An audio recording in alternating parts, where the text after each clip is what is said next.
มื้อนี้เฮาสิพามากินตำบักหุ่งเนาะ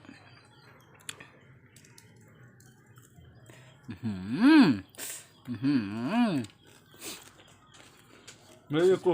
สุดยอดดูนะครับ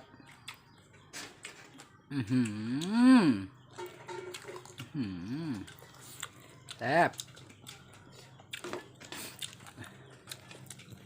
ตำหงอะไรปลาหมึกเพกุ้ง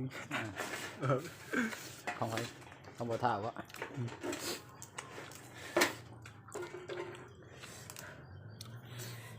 เด้อพี่น้อง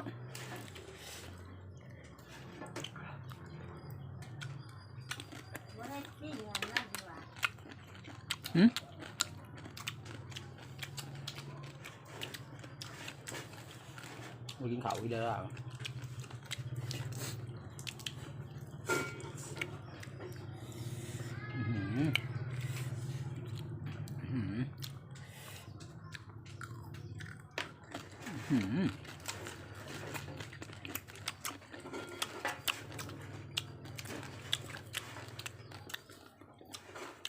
เดี๋ยวทำบ่ายก็บอก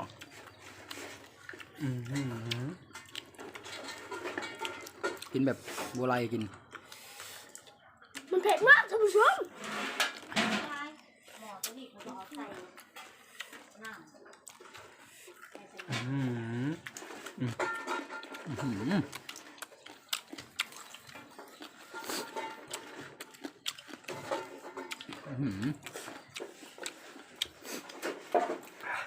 เผ็ดนะฮะ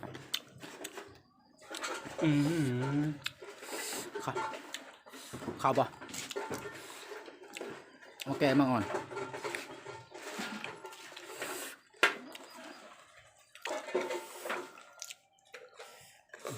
คำใหญ่คำให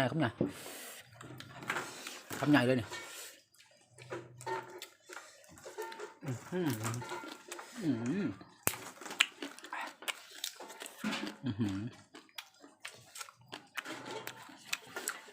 ยอดเผ็ดแต่บ่ถอยเผ็ดแต่บ่ถอยขี้มุกย่อยเลยไปท่านผู้ชมแซ่บๆนะอร่อยมากถ้ากระเทียมยุ่มกินเลยเมื่อกี้ก็เข้ากับน้ำเลยว่าเผ็ดเลยเนี่ยต้องหวานน้ำลายโคตรที่จะข้าวทำเล็กตามแก้วเราเอาก็ไม่กินแน่เอาจีมเล่นน้ำเจียวจ้ะกินเพื่อนตามแก้วตามต้มน้ำไม่กลัวบ่อเท้ากินเนาะคำใหญ่เลยนะตักน้ำมันมาพี่มันน้ำมันน้ำมันวะเข้าไปเถอะแค่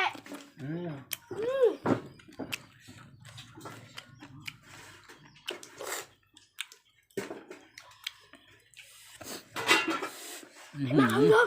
โอ้โหโอเคแต่เวลากินกลางเว้นกลางคืนเนาะมืดอยู่กลางคืนเลยมันมืดใช่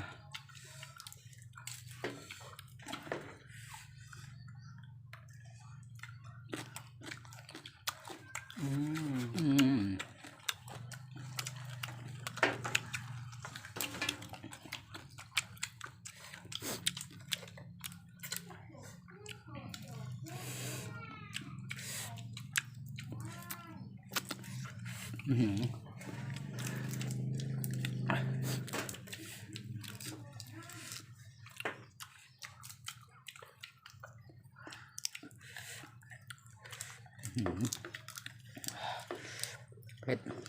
กระบะทอย